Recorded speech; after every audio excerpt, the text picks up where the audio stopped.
Rasulullah SAW pernah menyebutkan begini, yakhruju min Khurasan rayatun sudun la yarudduha syai'un hatta tunsaba bi Iliya. Akan muncul dari bumi Khurasan pasukan pembawa panji hitam. Tidak ada satupun kekuatan di muka bumi yang bisa mengalahkannya, sampai mereka akan mengibarkan panji hitam itu di bumi Iliya, Al-Quds, Al-Aqsa. Khurasan itu adalah perbatasan antara Afghanistan dengan Iran, dan itu menunjukkan kepada Afghanistan. Kami sepakat jika pasukan para pembawa panji hitam itu adalah Taliban, Pak.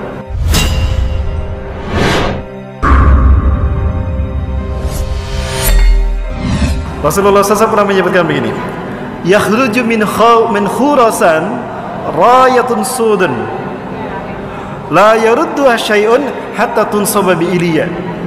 Akan muncul dari bumi Khurasan pasukan pembawa panji hitam. Tidak ada satupun kekuatan di muka bumi yang bisa mengalahkannya, sampai mereka akan mengibarkan panji hitam itu di bumi Iliya, Al-Quds, Al-Aqsa. Khurasan itu adalah perbatasan antara Afghanistan dengan Iran, dan itu menunjukkan kepada Afghanistan. Kami sepakat jika pasukan para pembawa panji hitam itu adalah Taliban, Pak. Saya yakin itu Taliban, karena Taliban lah sekarang yang berkuasa di Afghanistan dan berhasil memukul mundur kekuatan adidaya baik Rusia ataupun Amerika. Di bawah kepemimpinan Boris Yeltsin, Rusia dipermalukan oleh Taliban sampai habis pasukan Rusia di Afghanistan. Maka Islam kembali berkibar hingga dibaiatlah Mullah Umar sebagai khalifah. Usama bin Laden ada di sana tahun 97, Pak. Kemudian Amerika mencoba menguji keberuntungannya. Sama, banyak yang stres dari tentara Amerika di Afghanistan, Pak, karena mereka melawan musuh yang tidak terlihat. Banyak pasukan berjubah putih yang muncul begitu saja dari langit. Mereka tidak tahu siapa. Sementara pasukan mujahidin tidak menyaksikannya, tapi pasukan Amerika menyaksikannya. Dan banyak bom-bom yang meledak, tapi tidak diledakkan oleh kaum muslimin. Ketika perang dihentikan karena azan, tapi terdengar suara ledakan di mana-mana. Ternyata malaikat ikut berperang. Itulah Taliban. Kenapa disebut Taliban? Taliban itu artinya santri, Pak. Dan kenapa mereka dipercaya? Karena mereka menciptakan keamanan di wilayah Afghanistan pasca rejim Hamid Karzai tumbang. Hari ini Taliban menguasai Afghanistan dan menyatakan bukan lagi Afghanistan, tapi International of Islamic Emirate Afghanistan, IIA. Ya, itu nama Afghanistan hari ini. Saya yakin Taliban itulah pasukan panji hitam. Nah, itu pasukan yang pertama dari 3 pasukan yang akan memimpin pembebasan dunia. Pasukan yang kedua adalah Ahlu Syam. Syam adalah Palestina dan Suriah. Nanti kita bahas pada Maghrib. Dan pasukan yang ketiga adalah Taifah Mansurah. Apa itu Taifah? Qit'atun minal muslimin, sekelompok kecil dari umat Islam. Mansurah, ditolong Allah, karena mereka lahir dari negara yang dizolimi oleh penguasanya, dan mereka hanya kecil saja. Bisa jadi itu Indonesia. Dan saya tidak mengatakan merah putih yang disebutkan Rasulullah Indonesia. Rasulullah memang tidak pernah menyebutkan Indonesia, tapi demi Allah, Rasulullah dalam Sahih Muslim menyebutkan merah dan putih. Saya tanyakan kepada ulama-ulama Palestina langsung di Masjidil Aqsa, Pak. Nanti kan jawabannya. Dan kita lihat Agustusan di Palestina, di Gaza, mereka mengibarkan bendera kita dan mereka mengumandangkan lagu Indonesia Raya. Di saat mengibarkan bendera merah putih, bendera mereka belum mereka kibarkan. Kenapa mereka tidak mengibarkan bendera mereka lebih dahulu? Mereka mengatakan, bendera kami masih dijajah, rakyat negara kami masih dijajah, maka kami kibarkan dulu bendera kalian sebagai isyarat jika kalian merdeka memimpin dunia. Di saat itulah Palestina merdeka untuk selamanya. Allahu Akbar.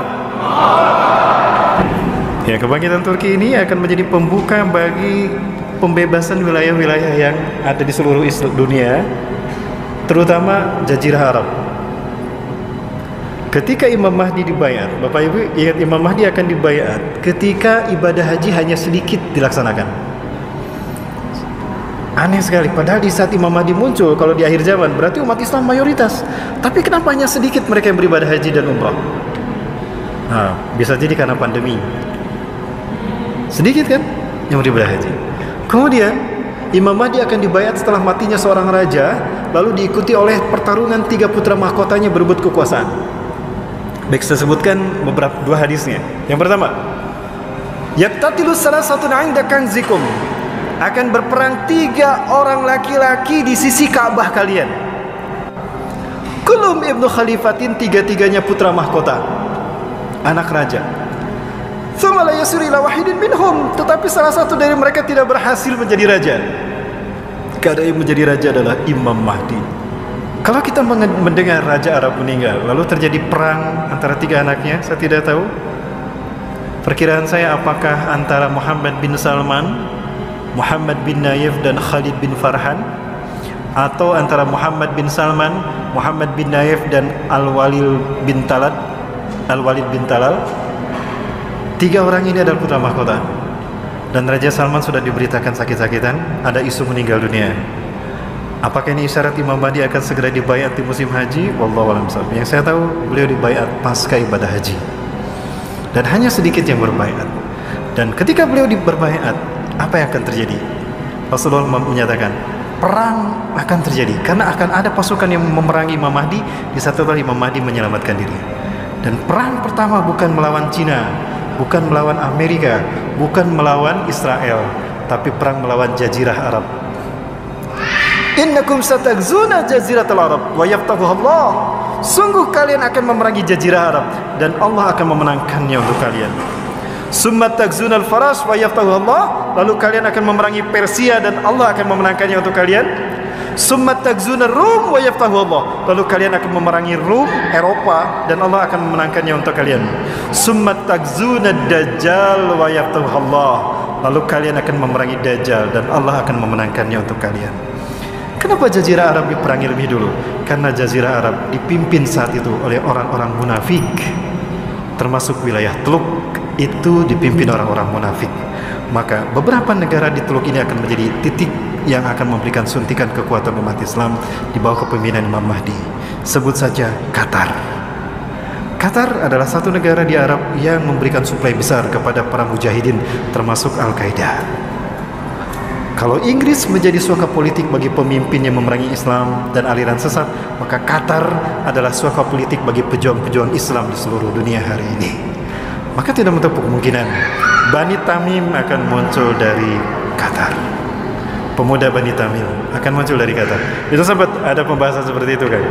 Artinya negara-negara Teluk ini akan menjadi pemicu kebangkitan wilayah Arab dan akan menjadi suntikan kekuatan bagi terciptanya kekuatan politik bagi Imam Mahdi. Siapa itu tadi? 3 pasukannya. Ashabul Sud, kemungkinan Taliban, Ahlu Syam, Palestina dan Suriah, Taifah Mansurah, Asia Tenggara. Dan itu dipimpin Indonesia.